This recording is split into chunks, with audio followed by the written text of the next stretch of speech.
এই অজ্ঞাতনামা রাখার কারণ হলো হাসিনার আমলে পুলিশ বাণিজ্য করত, যে আপনার নাম দিয়ে দিব মামলা যদি আপনি এত টাকা না দেন। ব্যারিস্টার রুমিন ফারহানা, আপনার কাছেই শুনতে চাই, যেটা বলে গিয়েছিলাম বিরতির আগে, যে মামলা তো আসলে নানানভাবে হচ্ছে। অভিনেতা ইরেশ জাকিরের মামলা প্রসঙ্গে আসলে উপদেষ্টারাও কথা বলেছেন।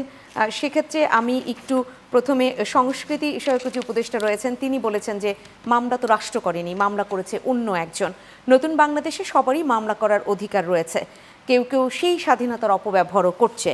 আবার আইন উপদেষ্টা তিনি বলেছেন যে অভিযোগের বস্তুনিষ্ঠতা না পেলে গ্রেফতার নয়, সারা দেশে হয়রানিমূলক ও ব্যবসা প্রতিষ্ঠান দখলের উদ্দেশ্যে মিথ্যা মামলা হচ্ছে।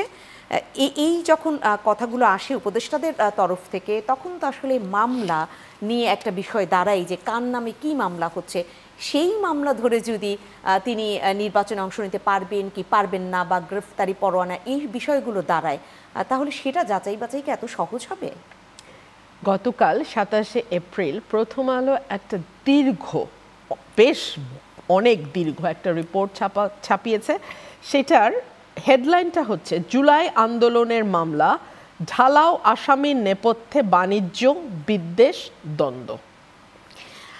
এই মামলাগুলো শেখ হাসিনার আমলের মামলাকে মনে করিয়ে দেয়। আমার নিজের নামে তো 10-12টা মামলা হয়েছিল শেখ হাসিনার আমলে, প্রায় 8টা না 10টা মামলা হয়েছে শুধু ডিজিটাল সিকিউরিটি অ্যাক্টে। পরবর্তীতে আমাদের ইলেকশনের আগে আগে অক্টোবর মাসের দিকে হত্যা মামলা হলো। 28 অক্টোবরের ঘটনার পরে আমার বিরুদ্ধে 2-3টা হত্যা মামলা হয়েছে। তো আমার নিজের এফআইআরগুলো আমি যেমন দেখেছি, একই সঙ্গে আমার দলের নেতাকর্মীদের এফআইআরও তো আমি দেখেছি। কি হয়, নামগুলো খালি পাল্টায়, ভিতরের প্রতিটা দাড়ি, কমা, সেমিকোলন সব এক থাকে। এবং এই মামলাগুলোতে নামভুক্ত, এজাহার নামভুক্ত আসামি কম থাকে, 50টা, 20টা, 10টা, সব থাকে অজ্ঞাতনামা। এই অজ্ঞাতনামা রাখার কারণ হলো হাসিনার আমলে পুলিশ বাণিজ্য করত, যে আপনার নাম দিয়ে দিব মামলা যদি আপনি এত টাকা না দেন। এখন এই বাণিজ্যটা একটা মানে সোশ্যাল বিজনেসে পরিণত হয়েছে। এখন আপনার সঙ্গে আরেকজনের জমি নিয়ে দ্বন্দ্ব, অগাস্টের মামলায় আপনি ধুম করে তার নামটি দিয়ে দিলেন। 1, 2 হলো আপনার সঙ্গে আরেকজনের রাজনৈতিক দ্বন্দ্ব, কারণ অনেক বিএনপির নেতাকর্মীর নামও নাকি এইসব মামলা এসছে, এই রিপোর্টে বলছে। তো আপনার সঙ্গে রাজনৈতিক দ্বন্দ্ব, আপনি জানেন যে সেই যার সঙ্গে দ্বন্দ্ব সে জুলাই অভ্যুত্থানে অংশ নিয়েছে, সে 15 বছর কষ্ট করেছে, তারপরেও যেহেতু দ্বন্দ্ব আপনি তার নামটি দিয়ে দিচ্ছেন। আরেকটা শ্রেণী হচ্ছে আইনজীবী এবং লোকাল আইনজীবী এবং পুলিশের একটা আনহোলি নেক্সাস।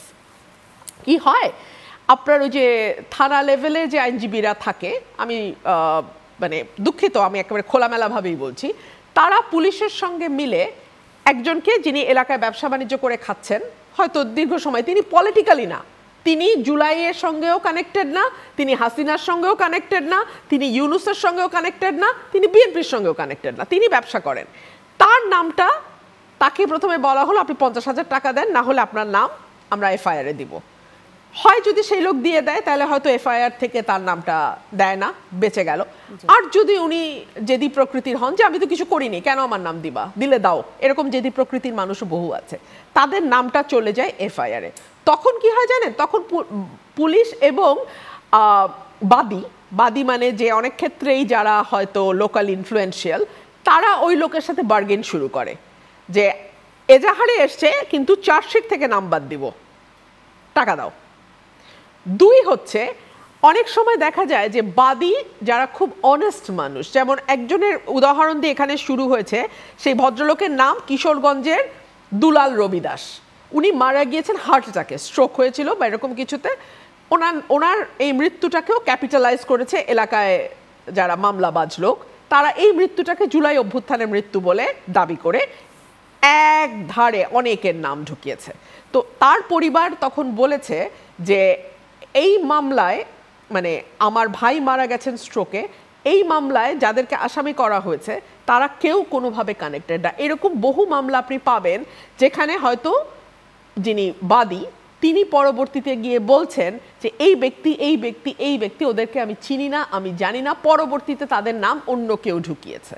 এই অন্য কেউটা কে?